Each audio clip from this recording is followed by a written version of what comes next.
Yep. Probably I'd love to throw open some questions. My first question would be, really, you've gone and you've got everything out of your head, and the habits for most people are the biggest challenge, right? It's the habits we go back to. You've got a system, but you don't use it, or you know what you're supposed to do, but things come along the way and distract you, etc. So what would be the steps that you would encourage someone to take once they've got everything out of their head? How do they stay on track versus I'm changing a new leaf and it's all going to be different from now, and then a week later it's, which is a clear coaching question, and I'd love to ask you that. Yeah. So coaching, yes. So take the coaching off the table and go, who are you accountable to? When we do new gym, new behavior, New Year's resolution, I'm going to go to the gym. The reason it falls over is because you're not accountable to somebody else. If you're accountable, if you're going to the gym with somebody else, you've got that expectation that if I don't, I've got pride in it. If I don't show up, they are going to think badly of me. And if they're thinking badly of me, I don't want them to think badly of me. I better show up. So it's exactly the same from the gym to productivity, where you go, who are you accountable to with your own productivity? Do you have someone that you can say, I'm going to turn over a new leaf. Will you keep me accountable to this? So I could turn Les? into JR and say, JR, I'm doing this 3 times a week. Yep. That makes sense? Brilliant. Any other questions there, team? Who wants to hit the amazing Les up with Come a on, question? Wayne, give us a question. I know Kirsty's got some. She's always got lots of questions. I've got a question. Yes, Bob. Kirsty's our question lady. Oh, go, sorry. Barbara. Go, Barbara. Go. You haven't mentioned stress, and I think that's a big part of it. When you can't, I find when you had the first slide, I'm guilty of the whole lot, but because we have so many deadlines that if I can't, I can't get to it because something else comes in or an urgent trip comes in or something like that, then it's hugely stressful. How do you cope with that? You minimize the stress as best you can, and you do what you can with what you've got, because you aren't superhuman. You just aren't. We're not built as an octopus. So we're not doing all of this. I can do everything. So you do what you can with what you've got, and apologize, renegotiate, do the best you can with what you've got. I'm not a perfect person. I didn't say I was a perfect person, and I continually get things wrong. My wife will say, I read a really good book. Thanks, darling. I wrote that book. So I fall over, but it's a matter of, how do I get back on the horse? How do I get back in the game? How do I then pick it up and do more with it? So when it comes to stress, part of it is, what's the expectation you put on yourself? Are you putting too much on your plate? And how can you reduce that? Now, I understand in travel, it is an expectation to get tickets out by a certain time and the like. I understand that. And can you get support in that? Are there people that can support you in it? Rather than doing it on your own, do you get people to help you in a jam? Yeah, I do all that. Right. But I think it's still that if you're a perfectionist, you have to, and that's the other stress for me, that I'm a real perfectionist and I have to have it done perfectly. And if it's not done perfectly, that starts to create problems. And working with somebody on that on a daily, it's like, tell me about your perfectionism from yesterday. And the more you talk about it, the easier it gets, because 80% of something is better than 100% of nothing. And a lot of people go, well, it's not done, it's not done, it's not done. It's like, and they never get it done, and it never gets done. So sometimes 80% of it, it's like, yeah, but it's not my standard. I understand that, but you're also 2 weeks late with it. So there needs to be an opportunity to compromise there and work with somebody, because that change isn't instant. It isn't something that's like, oh, I cured my perfectionism overnight.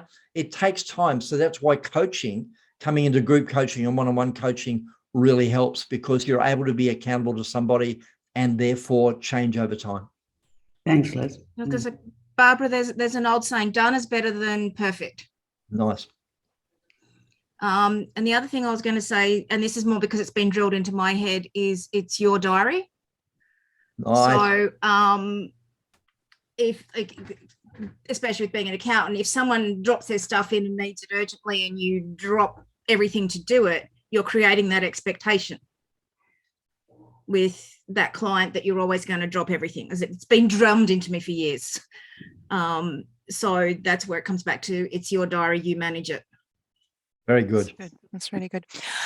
What I'd love to do is, if we don't have any other questions right this minute that are burning, I'd love everyone to go around the room, share, hello, miss, share your key takeouts, because really that's the whole point here, and how you're going to use and apply what we've learned today in your business. So what are you going to do differently? What were the things that really stood out for you, so that that's what you're taking home with you today? I actually do have a question. Okay, go for it, Wayne. How do you create the extra hour? If you follow through on the stuff that I'm talking about, even down to meetings, like I've had people that go, an hour meeting is an hour meeting. I said, try doing your hour meeting in half an hour. So that can't be done. And they try it and end up getting back a half an hour. You do that a couple of times, from a 15-minute becomes a stand-up meeting, a half an hour becomes a 15. So those sorts of things, making decisions, A's and B's, those sorts of things will give you back the hour. It's all about applying the generalness of it in the instant as you go through your day, and you end up going, I'm getting a whole lot more done like I've never done before. And I'll add to that, you know, one of the things that is crazy is people just rocking up late. And, you know, I think the key thing in any meeting time is, when you arrive on time, everyone gets out of there on time. When you arrive late, people are starting late. And I mean, I found that when we start a meeting at the time, if it's meeting's meant to be at 8 o'clock or 7 o'clock or 9 o'clock or whatever, if you start at that time, then if you've missed the meeting, you've missed the meeting, and that's your problem. But if you don't start on time, then everyone in the room is actually disrespected. And so it's by, like, I think for me personally, without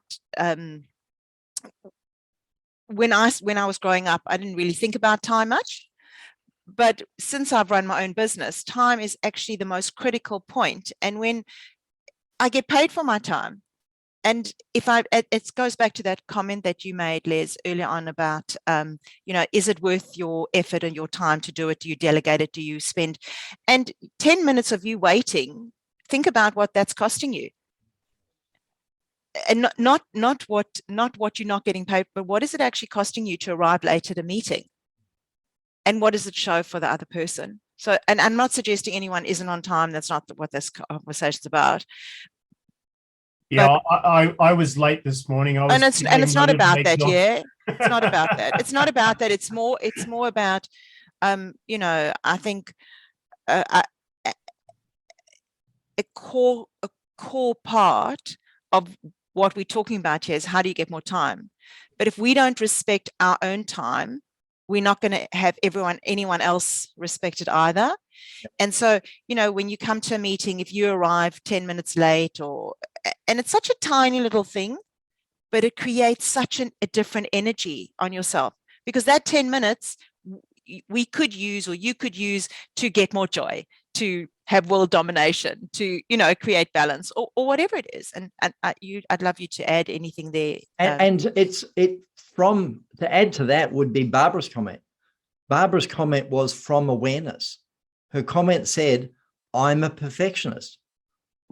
So the question on the table is, what are the behaviors you've got that actually take away your time, that don't allow you to get back that hour in every day? And you start to build a map of the behaviors that you do. Therefore, you have the choice of being able to change it. And coaching is a lot like that, because the coach can go, you know, you do this. It's like, no, I don't. Yes, you do. You've done it for the past 5 sessions and it doesn't work for you.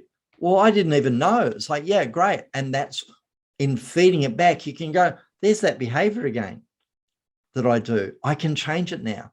Awareness is so big. So Kirsty's was boundaries. Boundaries are great because it's your diary. If you don't have a boundary, people just go right over the top and take all your time, and you go, what happened to my time? It's like, yeah, because you have lax boundaries. And that's an awareness of how do you interact with the world. Danny, question, comment, concern, argument? No, Danny's waking up still. He's got kids in the background there. Exactly. Alex, I've lost Alex.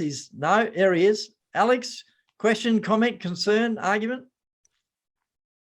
Oh, look, I posted a comment just now on the message. You probably saw it, but it was probably more tongue-in-cheek than anything else, but it's very true. If you know anything about literature and the importance of being earnest, the key character says, I'm not very punctual myself, but I do like punctuality in others. And there's so much of that sort of hypocrisy around the place, isn't there? That's right. As leaders in BBG, as business owners, as leaders, I always take it, it's like, you want the world to change you, because it's from the change that you make, you can impact the world. And as a leader, it's like, how can I take the knowledge out of today and make an immediate impact? What can I do? And BBG is like that. It's like, have a gab fest, all for that. But what's the takeaway? What's your takeaway as an action point to go, this is an applicable tool that I'm going to put into my business today to create more results for myself?